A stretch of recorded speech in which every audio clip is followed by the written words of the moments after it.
This is the Aftermarket Radio Network. It's your Weekly Blitz with Chris, keeping you in the game.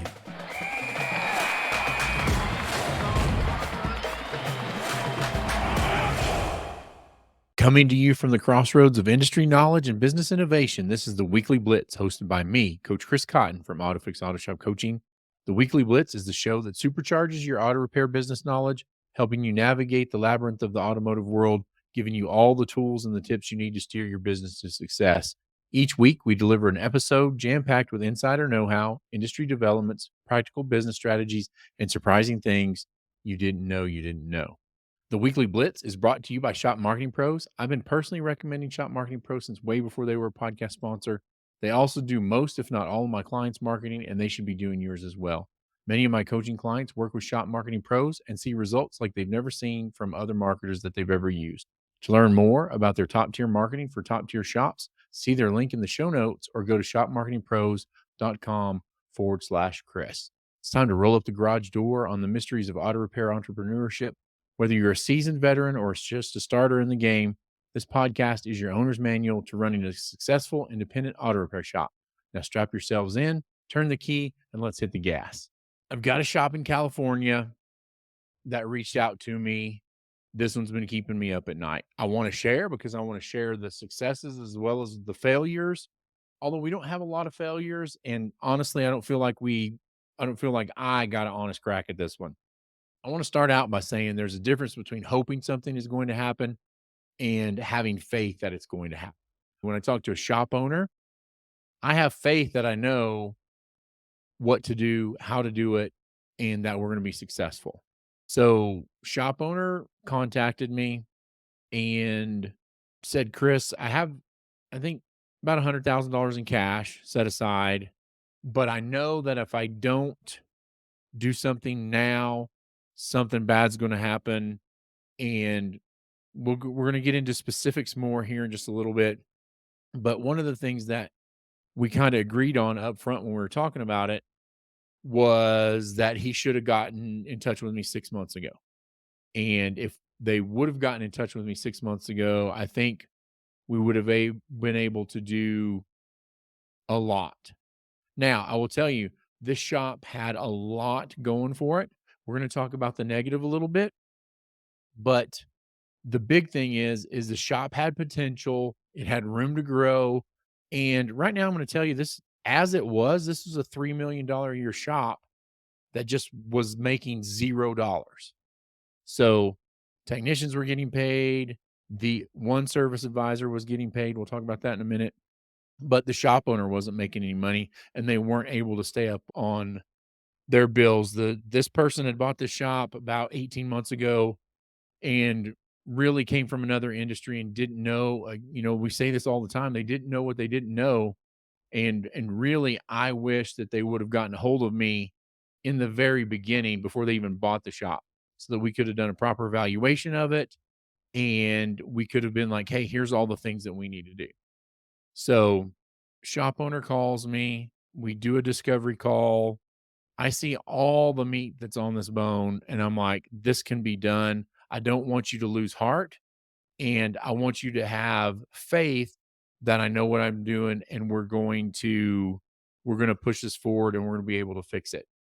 I also told them there's a lot of things we can do in the beginning that we can, increase cash flow while we let some of the things that are going to take a little bit longer, take effect, happen for us. But really, I told him we can go from breaking even or losing just a little bit of money every week to probably getting about $4,000 to $5,000 in profit every week up front.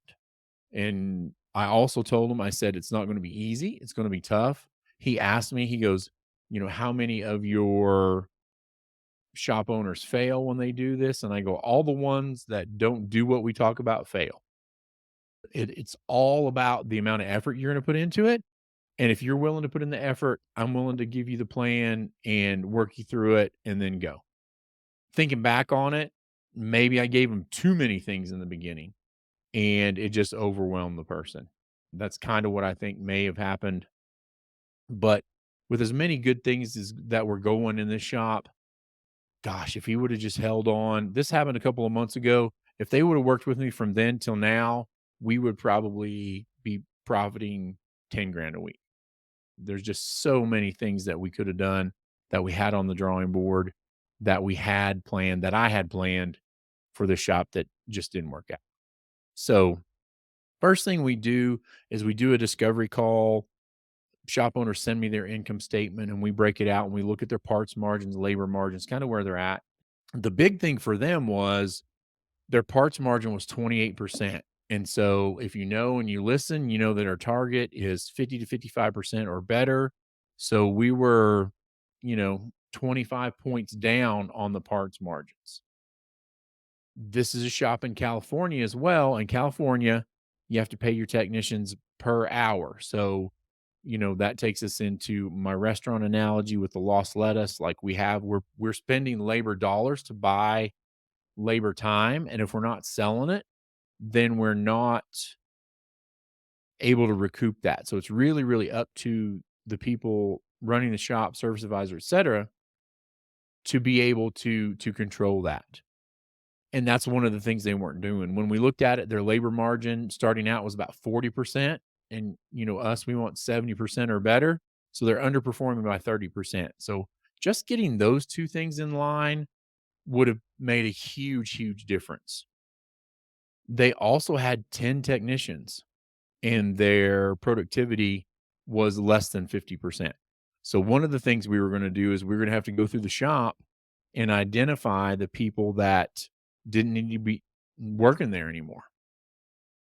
It wasn't an easy task, but we went through, we identified 2 or 3 different technicians that, we could probably do something else with, um, let them back out in the labor pool and really just do a better job. But the big kicker for this was they were so busy that they were basically a smog and oil change shop. And so one of the things that we talked about was they were really, really gonna have to lean into changing their image, 'cause people wanted to wait and people wanted to come into them and just wait and do a smog and an oil change and then leave. And so basically that's all we were doing. So we spent a lot of time talking about image. Speaking to image is shop marketing pros can help you change your image. It's not all about car count. As we're going to see in this one, they needed fewer cars, but this shop did need an image change. They did need to go through rebranding, paint, make the place look better. One thing I love about shop marketing pros is they get to know their clients very well so that they can make their marketing unique for them. Shop marketing pros doesn't do copy and paste marketing. Again, I wish this shop would have just held on and engaged them and engaged me. In addition to the links that are going to be in the show notes, you can go listen to Brian and Kim on the Auto Repair Marketing Podcast. You can find it on the Aftermarket Radio Network, and that link is in the notes as well. If you're looking for a marketing company to take you to the next level, then why not try Shop Marketing Pros, top tier marketing for top tier shops? So here's the kicker to all this. I know you've been trying to do the math in your head and you're like, Chris, they're doing $3 million a year. Their margins were 28%, 40%. I about fell out of my chair when I asked him what his weekly car count was. Their weekly car count was 200 cars a week. Their average repair order fluctuated from $200 to $300 a ticket. They didn't have a DVI process. They had an older system. They were trying to do paper copies. They didn't have time to write anything else up. This is what we find with a shop that is so busy. That's why when I talk about in classes with owners, I talk about managing car count for success. I don't ever tell people more or less because we don't know, because sometimes it is more and sometimes it is less. But for them, it's like a sewer pipe. Like they had a 6-inch sewer pipe and they were trying to stuff 8 inches of crap through a 6-inch sewer pipe. One of the first things we needed to do was actually reduce the car count on this a little bit and make our technicians more productive. Also, we had one working service advisor. So I can't even imagine writing 200 tickets a week as a service advisor. I'm shocked they were actually getting the average repair order that they were. Basically they were McDonald's. doing fries and a shake and that's it. And they just were lucking into other stuff. And the reason why they were so busy is because their oil change price was on the low end. I mean, they were basically doing oil changes and not making money on it.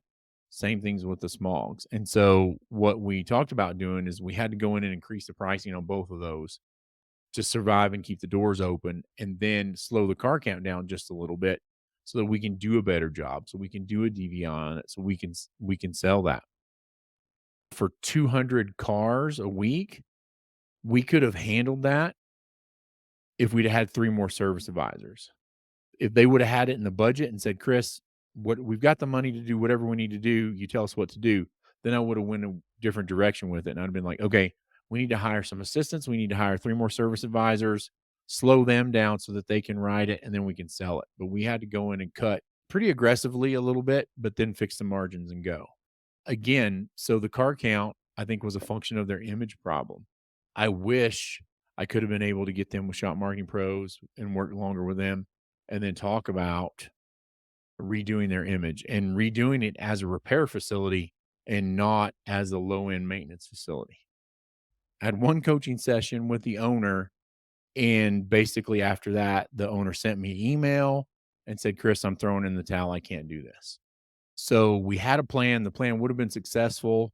This shop is a $6 million a year shop easily, and had the ability, had the capacity for it.